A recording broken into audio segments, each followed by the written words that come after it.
Le livre des Proverbes chapitre 7. Mon fils, retiens mes paroles et garde avec toi mes préceptes. Observe mes préceptes, et tu vivras. Garde mes enseignements comme la prunelle de tes yeux. Lis-les sur tes doigts. Écris-les sur la table de ton cœur. Dis à la sagesse, tu es ma sœur.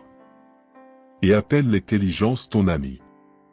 Pour qu'elle te préserve de la femme étrangère, de l'étrangère qui emploie des paroles doucereuses. J'étais à la fenêtre de ma maison, et je regardais à travers mon treillis.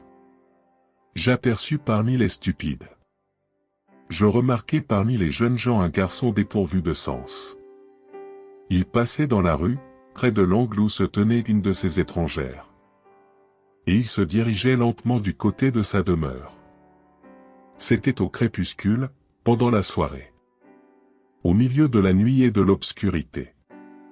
Et voici, il fut abordé par une femme ayant la mise d'une prostituée et la ruse dans le cœur. Elle était bruyante et rétive. Ses pieds ne restaient point dans sa maison. Tantôt dans la rue, tantôt sur les places, et près de tous les angles, elle était aux aguets. Elle le saisit et l'embrassa, et d'un air effronté lui dit : je devais un sacrifice d'action de grâce. Aujourd'hui j'ai accompli mes vœux. C'est pourquoi je suis sorti au-devant de toi pour te chercher, et je t'ai trouvé. J'ai orné mon lit de couverture, de tapis de fil d'Égypte. J'ai parfumé ma couche de myrrhe, d'aloès et de cinnamome. Viens. Enivrons-nous d'amour jusqu'au matin. Livrons-nous joyeusement à la volupté. Car mon mari n'est pas à la maison. Il est parti pour un voyage lointain. Il a pris avec lui le sac de l'argent. Il ne reviendra à la maison qu'à la nouvelle lune. Elle le séduisit à force de paroles. Elle l'entraîna par ses lèvres doucereuses. Il se mit tout à coup à la suivre. Comme le bœuf qui va à la boucherie, comme un fou qu'on lie pour le châtier.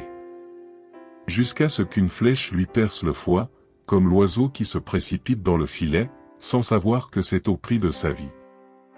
Et maintenant mes fils, écoutez-moi et soyez attentifs aux paroles de ma bouche.